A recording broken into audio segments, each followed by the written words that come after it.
Merci de votre fidélité à Télé 50. Oui, on va parler aujourd'hui encore une fois de l'opération Zéro délinquant. Une opération qui a commencé dans la ville-province de Kinshasa pour se suivre dans d'autres provinces, notamment dans les Grands Katanga. Une opération salutaire. Pourquoi salutaire? Parce que d'abord, ça dégage nos villes de cette délinquance juvénile. Ces jeunes gens, parfois drogués, et qui font beaucoup de mal aux paisibles citoyens. De deux, ces jeunes sont transformés en bâtisseurs. Vous avez vu des maïs ici à Kinshasa et dans d'autres provinces, même au centre du pays, dans l'espace Grand Kasaï, ces jeunes ont des champs à perte de vue. Très important. Mais dans quelles conditions ces jeunes sont recensés, recrutés pour être amenés à Kanyama KCC, dans ce service national qui a été initié en son temps par les faits, M. Rwandais Kabila. Aujourd'hui, Félix Tshisekedi a voulu mettre l'accent particulier sur ces services qui peut plus tard nous amener à l'autosuffisance alimentaire. Et pour en parler avec nous sur ce plateau, focus sur notamment ce qui s'est passé dans la province du Lualaba. Nous sommes à Kolwezi. Maître Donan Kambola, bonjour et bienvenue. Bonjour Crispin et merci de votre invitation. Vous êtes activiste de droits de l'homme. Est-ce mauvais de prendre même des forces les jeunes délinquants? On a vu à Kinshasa, les mamans pleuraient. On a vu la même chose dans le Grand Katanga où certains parents ne sont pas du tout contents que leurs enfants soient amenés à Kanyama KCC. Est-ce mauvais de débarrasser nos villes, nos centres-villes des délinquants? Crispin, il faut faire une incise et rectifier votre entrée de la matière. Si le président de la République a voulu s'occuper des jeunes désœuvrés, comme on les appelle, et de lutter contre la délinquance juvénile, il faut reconnaître pour autant que la façon dont les choses se font sur le terrain interroge le cadre légal congolais, parce que qui est délinquant finalement et comment on définit la délinquance d'une personne si ce n'est que en respectant les codes de procédure pénale. Donc, je voudrais relativiser votre propos pour dire que ce qui s'est passé malheureusement dans la province qui est la mienne, c'est-à-dire la province du Lualaba, reste une opération sans fondement légal. On n'a pas respecté les droits et libertés reconnus aux personnes. Comme ça s'est passé d'ailleurs à Kinshasa et dans le Grand Katanga, dans le Haut-Katanga. Je ne voudrais pas tomber dans la comparaison, dans l'imitation, parce que nous disons comparaison n'est pas raison, imitation n'est pas raison. Si l'opération à Kinshasa a eu la sympathie de l'opinion publique, c'est tout simplement parce que les gens ont vu, quels que soient les caractères irréguliers de l'opération, les gens ont vu quand même que les délinquants étaient, les personnes soi-disant délinquantes étaient effectivement arrêtées, notamment les Kourouna. Mais pour autant, ça ne dénude pas le débat sur le caractère légal de l'opération telle qu'il est menée ici à Kinshasa partout ailleurs. Focus sur ce qui s'est passé à Lualaba particulièrement. Ni l'autorité provinciale, ni le ministre provincial de l'Intérieur, ni d'ailleurs la police ont été à mesure d'expliquer en quoi consistait l'opération. Parce qu'au même moment, on a dit qu'il s'agit de s'occuper des jeunes désœuvrés. Un désœuvré n'est pas un délinquant, vous le savez, vous et moi. Le travail forcé est prohibé. Et ils sont les gens à travers le pays, les jeunes désœuvrés, qui vous dit que même ici, à Kinshasa, notamment dans les ministères, partout là dans le bureau de l'État, il n'y a pas de personnes désœuvrées parce qu'ils n'ont pas de l'emploi. Et si c'est la lutte contre le chômage pour occuper les jeunes désœuvrés, il faut procéder autrement. C'est une mesure salutaire à ce titre, mais pour autant, on ne peut pas appliquer le travail forcé parce que cela est interdit. Par rapport à la délinquance, je voudrais vous rappeler que dans notre constitution consacre ce qu'on appelle la présomption d'innocence. Donc vous n'allez pas retrouver quelqu'un sur le terrain parce qu'il a une chevelure qui ne vous plaît pas, parce qu'il a un accoutrement qui ne vous plaît pas et vous dites que c'est un délinquant. Parce qu'effectivement à Kolwezi, on a arrêté les gens parce qu'ils avaient des longs cheveux, on a arrêté des gens parce qu'ils se trouvaient au mauvais endroit au mauvais moment. Pour preuve, on a arrêté des responsables des familles, on a arrêté des travailleurs d'entreprise, on a arrêté des étudiants, on a arrêté y compris des élèves. Et aujourd'hui, vous avez suivi le rapport de l'Assemblée provinciale du Lualaba qui considère même qu'il y a un problème des statistiques, il y a des gens, il y a même des disparus. Et pour autant, c'est raté. Les gens qui ont été arrêtés n'ont jamais été auditionnés. Les gens ont été mis au cachot sans être auditionnés, alors que vous savez que notre constitution voudrait que toute personne arrêtée soit, n'est-ce pas, mise au courant du motif qui lui est reproché. Et 4 jours d'opération, il y a eu beaucoup de ratés sur le plan des droits de l'homme, il y a eu perte en vies humaines. Aujourd'hui, il y a des gens, des victimes qui vivent traumatisées à cause de des situations. Il y a une crise totale entre la police et la population. Et quand le gouvernement provincial communique, le gouvernement ne nous dit pas exactement jusqu'à aujourd'hui l'opération soi-disant zéro délinquant dans la province du Lualaba consiste en quoi réellement, quelles sont les catégories de personnes qui sont concernées par cette opération. Aujourd'hui, il y a des familles qui déplorent la disparition de leurs membres de famille. Vous avez entendu une fois de plus le président de l'Assemblée provinciale du Lualaba lors des saumons plutôt à l'ouverture de la rentrée parlementaire revenir sur cette question-là. Alors, comme société civile du Lualaba et comme quelqu'un qui habite dans la ville de Koulouzi, je considère que le chef de l'État doit définir réellement en quoi consiste sa volonté de lutter contre la criminalité. Mais c'est quels sont les cadres, en fait, les actes légaux ou les cadres légaux qui couvrent une telle volonté. Mais s'il s'agit de s'occuper des jeunes désœuvrés, comment on procède pour lutter contre le chômage, alors, sachant que le chômage est très important. On sent qu'il y a eu un problème de la jeunesse, le début de le rapport ces opérations. Je ne me rappelle pas très bien comment ça s'est passé à l'époque du fait Mouzé Loanezere Kabila. Peut-être que vous en avez souvenir. C'était une initiative volontaire à l'époque. Oui, tout à fait. Volontairement, ils pouvaient aller. Et pour la ville de Kinshasa, par exemple, vous dites qu'il y a eu les gens ont salué cette opération parce qu'ils ont vu des jeunes délinquants couper des mains, n'est-ce pas, de la pauvre population ou arracher des biens de valeur. Et qu'au-delà de ça, selon vous, il fallait qu'il y ait une procédure qui respecte les droits de l'homme. Pour ce qui concerne le Lualaba, oui, nous avons parlé de l'amateurisme dans la gestion de la province. Nous avons parlé de la complaisance d'État. Parce qu'effectivement, Madame le gouverneur, quand elle parle de cette opération, elle prétend exécuter la volonté du chef de l'État en ce qui concerne la lutte contre la criminalité, en ce qui concerne la lutte contre le chômage pour s'occuper des jeunes désœuvrés. Mais parce que vous parlez de Kanyamaka CC, dans ses origines, le centre d'encadrement de Kanyamaka CC est basé sur un processus volontaire. C'est-à-dire qu'à l'époque, par exemple, on avait fait toute une campagne de sensibilisation pour demander à ceux-là qui n'étaient pas occupés ou ceux qui se sentaient moins occupés d'adhérer au processus de l'encadrement et de formation Kanyamaka CC, de sorte à créer ce qu'on a appelé les bâtisseurs. Mais aujourd'hui, ce n'est pas ça. Aujourd'hui, on confond Kanyamaka CC et prison. C'est-à-dire, quand on trouve quelqu'un, on l'accuse de délinquance, encore faut-il définir qu'est-ce que c'est un délinquant en droit, on le prend, on l'envoie à Kanyamaka CC. Kanyamaka CC n'est pas une prison. Mais si on suit cette logique... Laisse-moi terminer. Kanyamaka CC n'est pas une prison, mon cher ami. C'est pour enchaîner. Si on suit cette logique, alors aucun jeune ne doit se retrouver à Kanyamaka CC. Pourquoi on vous prendrait, vous, Crispin, parce qu'on vous a croisé la nuit quelque part, on vous prend... Non, mais s'il y a des témoignages que j'ai amputé les bras d'un citoyen... Non, respectons nos droits, nos textes. Vous avez droit à la défense quand on vous accuse. N'importe quel criminel, tous ces gens qui sont en train de détourner de l'argent de l'État, on ne les envoie pas directement à la CCC, on leur accorde ne serait-ce qu'un droit à un procès. Pourquoi ces jeunes gens? Je suis d'accord qu'il faut lutter contre la criminalité juvénile, mais vous le faites comment? Il faut respecter nos droits. N'oubliez pas que nous sommes dans un état de droit. N'oubliez pas que le chef de l'État lui-même met le droit, je voudrais dire, fait de l'état de droit son cheval de bataille. Si à Kinshasa, effectivement, l'opinion a sympathisé avec cette opération qui pose les problèmes sur le plan fondement légal, c'est tout simplement dans les faits, on a vu effectivement qu'il y avait une catégorie de jeunes qui sévissaient. Et on a vu la réduction de ces services. Mais à Koulouzi, par contre, quelle était la nécessité d'agir? On pense que d'ailleurs, le gouverneur l'aurait fait pour deux sites. C'est comme ça qu'on parle de la complaisance. D'une part, pour montrer qu'effectivement on accompagnait le chef de l'État, mais d'autre part, pour venger un membre de la famille privée qui aurait fait l'objet d'un vol. On n'encourage pas la criminalité. On est d'accord qu'il faut lutter contre la criminalité, mais la différence entre les uns et les autres, c'est quels sont les repères. On applique quoi en arrêtant un jeune de 17 ans?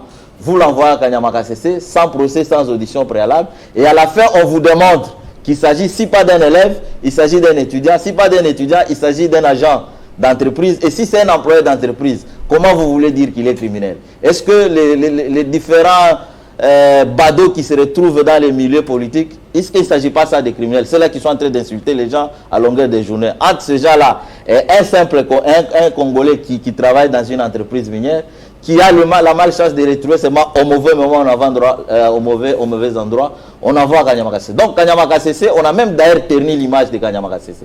Parce que Kanyama KCC, au départ, n'est pas une prison. Kanyama KCC, c'est un centre d'encadrement.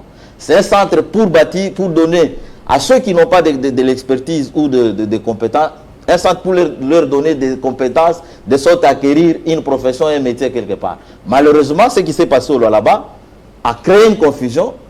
Et l'Assemblée provinciale a suivi les pas de la société civile. Les rapports de l'Assemblée provinciale, peut-être que vous n'avez pas jeté un coup d'œil, va très loin. Il démontre qu'il y a même un problème de statistiques. La province n'a pas de liste pour dire qui a été envoyé à Kanyama KCC parce qu'il y a eu quand même une déportation. Quand on va à la police qui a fait l'opération de terrain ou qui a exécuté, la police a des textes, des listes qui ne sont pas cohérentes avec les listes qui trouvent au centre de Kanyama KCC. Et aujourd'hui, à Kolwezi, les gens qui ont été envoyés à Kanyama KCC, il y en a qui sont en train de rentrer à Kolwezi clandestinement. Si bien que le gouverneur avait promis, avait demandé à toutes les familles qui pensaient que leurs enfants avaient été arrêtés abusivement, de lui amener des justifications. L'Assemblée provinciale a créé une commission, ça fait déjà un mois. Il n'y a aucune action qui a été menée par le gouvernement provincial, l'Assemblée provinciale, pour ramener tous les enfants déportés ou envoyés injustement à Kanyama KCC, de rentrer à Kolwezi. Certains pour reprendre les bancs scolaires, certains pour continuer leurs études académiques. Et une question. Ces opérations ont commencé à Kinshasa. On n'a pas senti cet activisme de la société civile. J'ai été dite civile, parce qu'il y a maintenant, il y en a plusieurs. Je ne sais pas à laquelle vous vous appartenez réellement. Il y en a plusieurs. On n'a pas senti cet activisme des rapports. Là, vous avez même produit un rapport. Vous parlez à l'Assemblée provinciale. Parce que ce qui s'est passé à Kolwezi est grave. Un rapport apparemment très, très alarmant. Il n'y a pas que au niveau du Kolwezi, on sent les mêmes agitations au niveau du Haut-Katanga. Vous appelez ça agitation? Pourquoi les Grands Katanga poseraient problème? Non, mais moi, je ne parle pas au nom du Grand Katanga. Si faut envoyer, non, moi je vous informe que même dans le Haut-Katanga, Kiaboula a les mêmes problèmes. Laissez-moi te répondre. On n'a pas beaucoup de temps, laissez-moi vous répondre. Est-ce qu'il y a une force obscure qui pousse les uns les autres à freiner cet élan de la lutte contre la délinquance juvénile dans les Grands Katanga? Madame le vice-gouverneur du Lualaba, quand elle parle de l'opération, elle reconnaît qu'il y a ce qu'elle appelle des bavures. Mais nous appelons ça violation des droits de l'homme. Parce que les statistiques démontrent qu'il y a eu 3 morts. Et les 3 morts, vous verrez que sur les 3 identifiés, plutôt 2 personnes identifiées, plutôt toutes les 3 morts, il s'agit de personnes occupées. Pas de personnes désœuvrées comme on les a appelées. Il s'agit de pères de famille et de responsables qui n'ont rien à voir avec la délinquance juvénile. Il y a eu au moins 7 blessés vivants que nous avons rencontrés à l'hôpital, notamment à Mouangej, dans lesquels vous trouvez tout le monde est responsable. Évidemment, il y a des jeunes qui n'étudient pas, faute de moyens, parce qu'un est orphelin. Maintenant, quand vous prenez les gens qui ont été envoyés à Kanyama KCC, le ministre provincial de l'Intérieur vous dit que sur une centaine de personnes déportées à Kanyama KCC, il n'y a eu que 3 volontaires. Or, Kanyama KCC, rappelons-nous, c'est un processus basé sur la volonté. Non, les délinquants appelés Corona, il n'y a pas eu question de volontaire ou pas? À Kolwezi, il n'y a pas eu... Ici à Kinshasa, on les ramasse comme ça. Vous dis qu'à on les amène à Kanyama KCC. C'est pas... Vous n'allez pas demander à un terminer. Vous m'avez posé la question. Allez-y. Vous appelez notre travail agitation ou activisme. Je vous concède. Mais nous faisons un travail, nous relayons les plaintes des victimes. Et quand vous allez à Kolwezi, l'Assemblée provinciale a créé une commission qui a reçu les victimes, les mêmes victimes que nous on a côtoyées. Et jusqu'aujourd'hui, ce qu'on déplore, c'est que le gouvernement provincial n'assiste même pas les victimes qui étaient à l'hôpital. Parce qu'il y a des gens qui ont été soignés à Mouangéji, qui ont été libérés, même s'ils ne sont pas totalement rétablis. Et vous voulez qu'on se taise parce qu'à Kinshasa, les gens se tuent. Vous savez, la société civile congolaise, son problème aujourd'hui, c'est qu'il y a des gens qui agissent selon que le pouvoir est de leur obédience, si pas tribale, leur obédience politique. Et nous restons citoyens. Lorsque nous parlons d'un état de droit, ce qui doit nous unir les uns les autres, c'est le cadre légal. Que dit le droit congolais par rapport à la lutte contre la délinquance? Est-ce que c'est un gouverneur qui se réveille le matin, qui donne l'ordre à la police, et quand on demande d'ailleurs même la réquisition des forces pour l'utilisation et l'engagement des forces armées dans ces procédures, il y a une enquête qui a été ouverte par l'inspection générale de la police.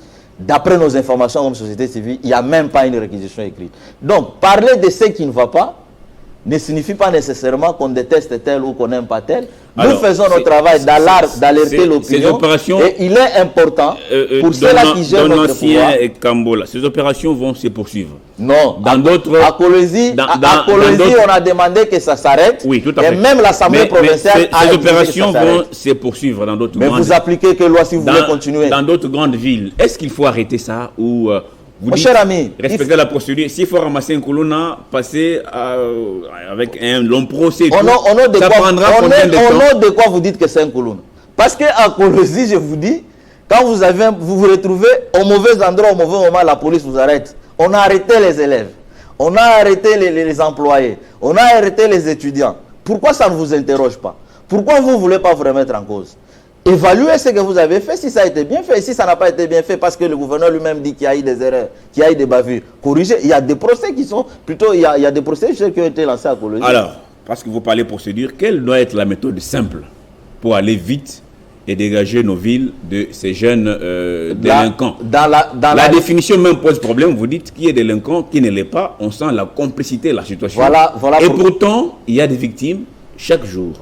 Ici à Kinshasa, dans les Grands Katanga. Et la société civile de Colosie ne nie pas ça. Au Congo central, dans les Kasaï, même dans l'est du pays. Maintenant, s'il faut aller vite, à la base, pour pouvoir épargner nos villes de cette délinquance juvénile, mon cher ami, comment doit-on procéder? Nous sommes dans un état de droit. Nous n'allons pas confondre rapidité quoi. Lorsqu'on veut combattre la criminalité, c'est d'ailleurs un devoir de l'État congolais à travers toutes ces institutions. C'est à l'État congolais de nous sécuriser nos populations. Mais vous n'allez pas, au nom de ça, violer les droits et libertés reconnus aux citoyens. Vous arrêtez quelqu'un, commencez par l'auditionner, commencez par prouver sa culpabilité pour qu'à la fin, il soit sanctionné. Kanyama Kasese n'est pas une prison, mon cher ami. Kanyama Kasese, pour aller à Kanyama Kasese, il faut faire les choses autrement. Je vous ai dit, il y a beaucoup de Congolais aussi qui ont besoin d'acquérir des compétences pour être utiles à la société, pour devenir des bâtisseurs. Mais vous ne les envoyez pas de force parce que le droit congolais punit et sanctionne le travail forcé. Alors vous posez la question à Dona Gambola, qu'est-ce qu'il faut faire? Ce qu'il faut faire, commençons par respecter nos textes. Nous sommes dans un état de droit. Arrêtons l'amateurisme, arrêtons la complaisance, arrêtons de tout politiser. La lutte contre la criminalité n'est pas une affaire de politiciens ou d'un parti politique. Vous stigmatisez la société civile parce qu'elle vous appelle à ça. Nous nous assumons. Nous croyons à quoi tous? Nous croyons aux valeurs républicaines. Et les valeurs républicaines sont lesquelles? Toute personne arrêtée est présumée innocente.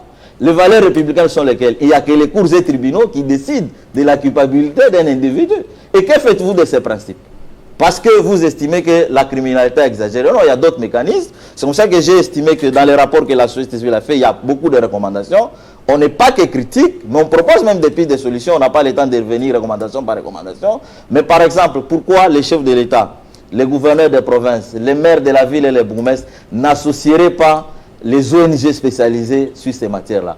À Colosie, quand on a arrêté les enfants, on est allé les amener chez Père Damien, sans considérer la capacité d'accueil et les moyens financiers. On nous a dit qu'il y a des enfants qui ont été amenés à l'orphelinat Maman Tabita, et un mois après, quand Maman Tabita part, elle dit qu'elle n'a jamais reçu aucun enfant. Où sont ces enfants? Est-ce qu'il n'y a pas un trafic d'enfants quelque part? Pourquoi vous refusez que les gens se posent des questions? Alors, vous êtes société civile, vous avez relevé quelques failles, vous connaissez celui qui gère finalement, donc le général Kasson Kabouik qui gère les services nationaux.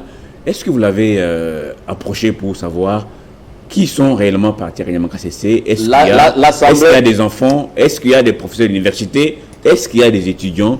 S'ils sont là, que font-ils là? Vous êtes bien informé. Pourquoi ne retournent-ils pas? Non, parce que ça se dit, ça se raconte. Moi, je n'ai pas la véracité des faits. Oui, mais là, pourquoi vous doutez quand nous qui sommes citoyens qui avons fait la quête? Oui, tout ce qui est mal, c'est cette tendance à parfois tout diaboliser. Oui, c'est parce qu'on veut tout politiser.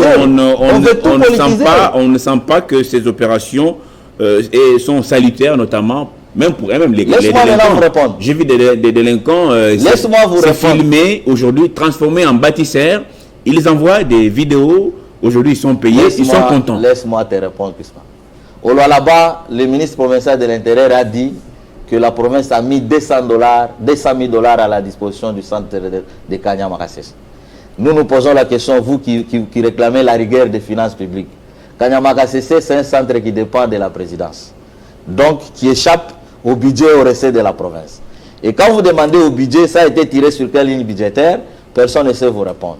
Mais nous pensons qu'il y a eu des opérations retour depuis qu'on a institutionnalisé les combats, l'opération rétro-commission. Et nous avons demandé aux députés de suivre cette question parce que c'est eux qui poursuivent l'autorité budgétaire. Par rapport, est-ce que nous avons pris contact avec les centres de Kanyama CC? La société civile, non. Mais l'Assemblée provinciale, oui. Et l'Assemblée provinciale nous a dit qu'on ne sait pas retracer et savoir qui exactement a été arrêté et qui a été déporté à Kanyama CC. Donc il y a un problème même des statistiques. On considère, c'est l'Assemblée provinciale qui le dit, nous parlons seulement des disparitions, nous ne donnons pas les chiffres, mais l'Assemblée provinciale... Pourquoi pas vous-même? Nous n'avons pas le même degré d'accès à l'information. L'Assemblée provinciale dit qu'il y a au moins 50 disparus. Ces 50 disparus sont-ils des personnes mortes? Sont-ils des personnes vivantes aujourd'hui? Et le gouvernement provincial est incapable de répondre. Madame le gouverneur a dit, j'appelle toutes les familles qui considèrent que leurs enfants ont été arrêtés à tort de m'amener les preuves et je vais organiser un convoi, je vais affréter un avion, je vais louer un bus. Ça fait 1 mois.